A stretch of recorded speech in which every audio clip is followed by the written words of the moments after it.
Hello good afternoon dear students. मैं गिरिराज शर्मा, मेरे YouTube channel English with Giriraj sir पर आप सभी का वेलकम है। जैसा कि कक्षा 12 के लिए मैंने पिछली बार जो मेरा पिछला सेशन था उसमें मैंने आपको फॉर्मल रिप्लाइज के बारे में पढ़ाया था, ठीक है। तो मैंने आपको ये बात बताई थी कि जब इन्विटेशन किसी के पास में आता है, ठीक है, तो वापस हम क्या करते हैं, उस इन्विटेशन को स्वीकार करते हैं या स्वीकार नहीं करते हैं, उसका हमें रिप्लाई देना होता है। तो रिप्लाईज दो प्रकार से दी जाती है। पहला होता है फॉर्मल रिप्लाईज और दूसरा होता है इनफॉर्मल रिप्लाईज। ये मैंने आपको पहले भी बताया था, ठीक है। और फॉर्मल रिप्लाईज में हम दो बातें करते हैं, एक एक्सेप्टिंग का और दूसरा डिक्लाइनिंग का, ठीक है। तो हमने पिछली बार फॉर्मल रिप्लाईज में हमने क्या किया था, एक्सेप्टिंग द इन्विटेशन पढ़ा था। इट मीन्स जो हमारे पास इन्विटेशन आया उसको हमने एक्सेप्ट कर लिया, ठीक है। उसकी हम क्या करते हैं, वापस रिप्लाई करते हैं। तो आज हमारे पास में इन्विटेशन आया और उसको हम डिक्लाइनिंग द इन्विटेशन, यानी अर्थात हम कह सकते हैं कि हमारे पास में इन्विटेशन आया लेकिन हम कुछ कारण से वहाँ नहीं आ पाते हैं वापस, तो उसके लिए हम क्या करेंगे, डिक्लाइनिंग द इन्विटेशन के रूप में हमारा हेडिंग होगा और हम वापस लिखेंगे, रिप्लाई करेंगे जिसमें हम डिक्लाइन करेंगे, मतलब उसमें अस्वीकार कर देंगे हम कि हम आ नहीं पा रहे, हमारा वो कारण हमारे द्वारा लिखा जाएगा। तो मैंने डियर स्टूडेंट्स, मैंने पहले आपको जिस प्रकार से फॉर्मल रिप्लाई में एक्सेप्टिंग का जो मैंने आपको बताया था फॉर्मेट, उसके अकॉर्डिंग ही मैं आज आपको बताऊंगा आगे डिक्लाइनिंग वाला। उसमें थोड़ा बहुत चेंज है, उसको आपको हल्का सा ध्यान रखना है, बाकी कोई दिक्कत आपको नहीं आने वाली मेरे विचार से। सुनिए, जैसे हमने बात की थी फॉर्मल रिप्लाईज की बात हमारी चल रही है, बात समझ में आ रही है। फॉर्मल रिप्लाईज की हमारी बात चल रही है, जिसे मैंने आपको क्या बताया था, दो प्रकार बताए थे फॉर्मल रिप्लाईज के। एक होता है आपका एक्सेप्टिंग और दूसरा वाला होता है डिक्लाइनिंग, ठीक है। तो आज हम पढ़ेंगे, इसमें पहला हमारा ऑप्शन कंप्लीट हो गया है। आज हम पढ़ेंगे डिक्लाइनिंग द इन्विटेशन। यहाँ बात समझ में आ रही है। अब आप ये मत समझना कि सर इन्विटेशन क्यों लिखा है, पढ़ा तो रिप्लाई है, ऐसा नहीं है। देखिए आपके पास में जब इन्विटेशन आता है, यानी मेरे पास में किसी का इन्विटेशन आया, ठीक है, और अब मैं क्या करूँगा, उसका रिप्लाई दूंगा। समझ में आएगी बात। इन्विटेशन मेरे पास में आया, किसी का निमंत्रण मेरे पास में किसी का आया, उसको वापस रिप्लाई किया जा रहा है। तो रिप्लाई करने के लिए फॉर्मल रिप्लाईज में दो प्रकार से बातें होती है। एक तो मैंने स्वीकार कर लिया, जो मैंने आपको पिछली बार बता दिया, पिछले सेशन मैंने आपको बताया। एक दूसरा जो होता है वो होता है कि मैंने आपका इन्विटेशन प्राप्त किया लेकिन मैं नहीं आ पाऊंगा। इसका मतलब क्या है, आप डिक्लाइन कर रहे हैं। इसका मतलब आप क्या कर रहे हैं, आप अस्वीकृत कर रहे हैं। तो मैंने पिछले सेशन में आपको ये डिक्लाइन की सही स्पेलिंग आप चेक करें, मेरे वजह से वो गलत होनी चाहिए। डिक्लाइन की स्पेलिंग DECLINE होती है, उसमें जो ING जोड़ते हैं तो डिक्लाइनिंग वर्ड ऐसे बनता है। आप उस स्पेलिंग को एक बार चेक कर लें, ज़्यादा अच्छा रहेगा, ठीक है। तो अस्वीकृत करना होता है डिक्लाइन मीन्स, ठीक है। अब हम बात करते हैं इसका फॉर्मेट कैसे लिखा जाता है। तो फॉर्मेट अकॉर्डिंग जो हमने पढ़ा था एक्सेप्टिंग वाले में, उसके अकॉर्डिंग ही आपका ये डिक्लाइनिंग द इन्विटेशन का क्या होगा, जब फॉर्मल रिप्लाईज लिखी जाएगी तो उसमें जो आपका फॉर्मेट होगा वो कैसे होगा, सुनिए। जैसे सबसे पहले अपन क्या करते हैं, मिसेज एंड मिस्टर, उसके बाद में उसका नाम लिखा जाता है, उसके बाद में हम लिखते हैं थैंक या थैंक्स, ध्यान दें यहाँ पे सभी। उसके बाद में फिर आप क्या लिखेंगे, मिसेज एंड मिस्टर, फिर उसके बाद में उसका नाम लिखा जाएगा, ओके। चलिए, अब उसके बाद में हम बात करते हैं फॉर हिज या देयर, दोनों में से एक बात लिखनी होगी। काइंड इन्विटेशन टू अटेंड, उसके बाद में हम क्या करेंगे, यहाँ पे प्रोग्राम का नाम लिखेंगे, प्रोग्राम का नाम, एंड उसके बाद में टाइम, डेट और प्लेस, ठीक है। ये हम क्या करेंगे, यहाँ पर अकॉर्डिंग, जैसे क्वेश्चन होता है ATQ, according to the question. ATQ means ये केवल फॉर्मेट में लिखा जा रहा है, जब आप आंसर लिखेंगे उसमें ATQ वर्ड नहीं लिखना है। ये अकॉर्डिंग टू क्वेश्चन, जैसे प्रोग्राम का नाम है, टाइम है, डेट है, प्लेस है, ये सब बातें according to the question. Okay, चलिए बात समझ में आ गई सबकी। अब यहाँ तक हमने क्या किया, यहाँ तक हमने असेप्टिंग द इन्विटेशन में जो बातें फॉर्मेट में पढ़ी थी वो बातें हमने लिखी, कोई दिक्कत नहीं, इजी वे है। अब सुनिए आगे जो चेंज करना है वो बता रहा हूँ आपको। बट रिग्रेट या रिग्रेट्स, बट रिग्रेट या रिग्रेट्स। आपने क्या लिखा, बट रिग्रेट या रिग्रेट्स। फिर लिखेंगे for not being able to attend it, यहाँ तक। अब आप लिखना है कारण, ड्यू टू, ये ड्यू टू लेके आगे आएंगे कारण। यहाँ आपको रीजन लिखना होता है। क्या लिखना होता है भाई, यहाँ कारण लिखना होता है, किस कारण से आप नहीं आ पाते हैं, किस कारण से आप डिक्लाइन कर रहे हैं इन्विटेशन को, वो आपको यहाँ पर रीजन लिखना होता है। एंड इसके बाद में आप क्या करेंगे, जब आप नहीं जाएंगे तो आपका ये हक होता है, आपका ये फर्ज बनता है कि आप यहाँ से ही आप क्या कर दें, उसे थैंक्स दे दें या विश करें, या आपके लिए बहुत ज़रूरी है लिखना। सिंसियर थैंक्स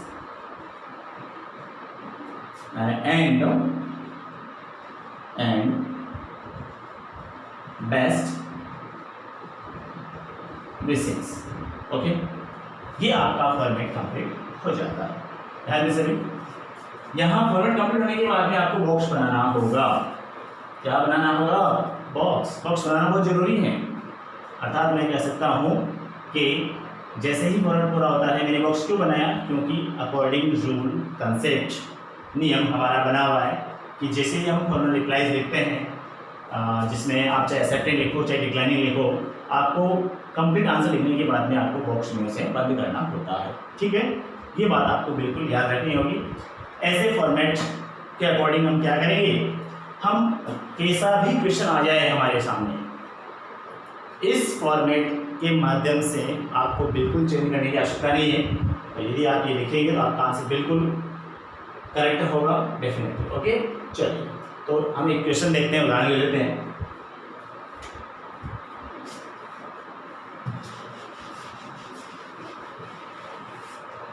अब देखिए, मैं आपको बता दूं एक बार कि क्वेश्चन आपका जब आता है तो उसमें आपको सबसे पहली बात, आप अगर प्रश्न समझ में नहीं आता तो दोबारा पढ़ लें, एक बार पढ़ें, दो बार पढ़ें, तीसरी बार पढ़ें, डेफिनेटली आपको क्वेश्चन समझ में आ जाएगा। जब क्वेश्चन समझ में आ जाता है तो फॉर्मेट आपको याद है, अकॉर्डिंग आप फॉर्मेट के आप आंसर लिख दें, बिल्कुल आपका सही हुआ होता है। क्वेश्चन नंबर 1 करते हैं हम।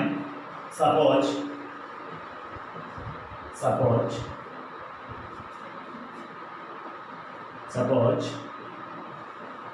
Mister Mukesh Singh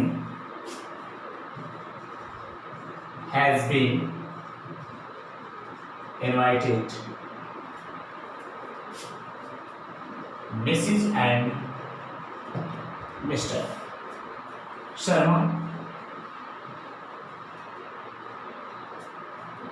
to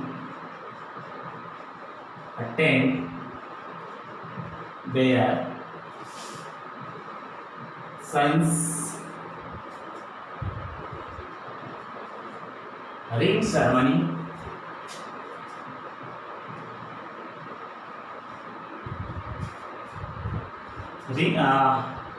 Mrs. and Mr. Sharma to attend their son's ring ceremony.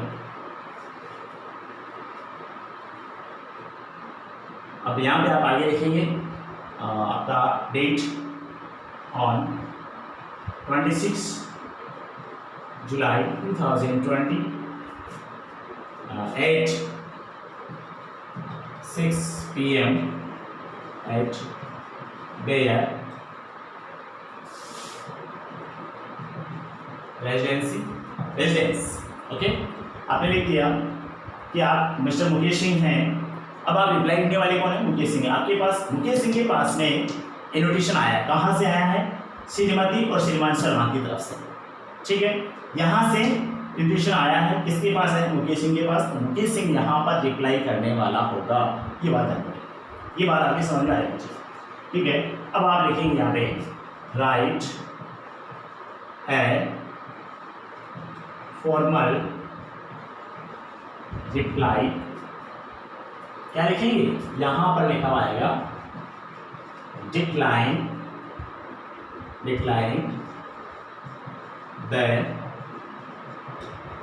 Invitation. अब इसमें रीजन लिखा हुआ आएगा तो आगे लिखा हुआ जाएगा ड्यू टू, है ना, ये लिखा हुआ आ सकता है due to some urgent work at office, some urgent work at home, illness father, या ऐसा कुछ और भी आ सकता है। तो अर्जेंट के लिए या कुछ ऐसा बीमार है, ऐसा कुछ आपको कारण यहाँ पे दिया आएगा। इतना भी आ सकता है, कारण नहीं भी आए तो आपको क्या करना होगा? अपने मन से आपको क्या करना होगा? रीजन लिखना होगा। ये क्वेश्चन आपका बन जाता है। ओके, चलिए अब हम आंसर लिखते हैं। तो आंसर के लिए अपन क्या करेंगे? इसे मिटा देते हैं एक बार, जरूरी है।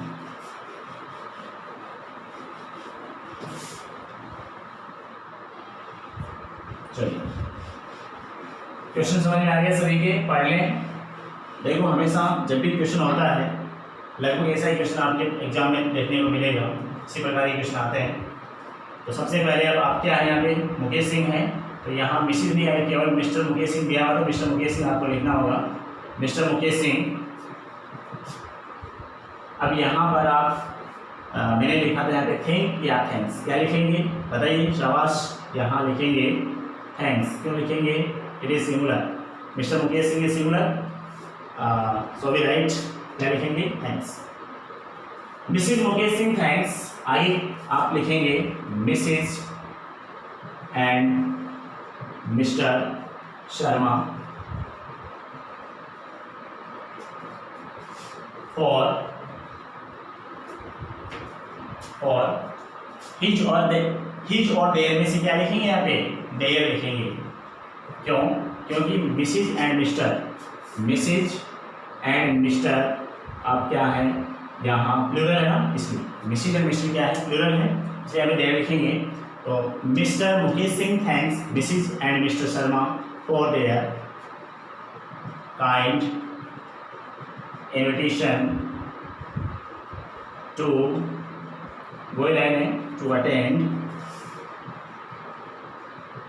देयर प्रोग्राम का नाम क्या है? Sons ring ceremony. Sons ring ceremony क्या होती है भाई? बिल्कुल, आपको अच्छे समझ में आ गया। अंगूठी समारोह होता है, अपने बेटे के अंगूठी समारोह, ठीक है। कब है? On 26 July 2020 at 6 PM। उसके बाद में कहाँ पर है स्थान का नाम? Eight there. आप एड्रेस भी यहाँ लिखा आ सकता है, कोई बड़ी बात नहीं है। एट देयर रेजिडेंस यहाँ पे लिखा हुआ है, तो आप यहाँ पर भी यही लिख देंगे, ठीक। ये हो गया। इसके बाद में आपको चेंज करना, क्यों? क्योंकि आप डिक्लाइनिंग लिख रहे हैं, अस्वीकार द्वारा लिख रहे हैं रिप्लाई, तो यहाँ पर लिखेंगे बट रिग्रेट या रिग्रेट्स। बोलिए, रिग्रेट्स आएगा। रिग्रेट्स कौन करता है? मुकेश सिंह करता है। आप मुकेश सिंह है लिखने वाले, आप सिंगुलर है यहाँ पर, प्लूरल नहीं। But regrets for not being able to attend it due to, अब रीजन में आपको लिखना है some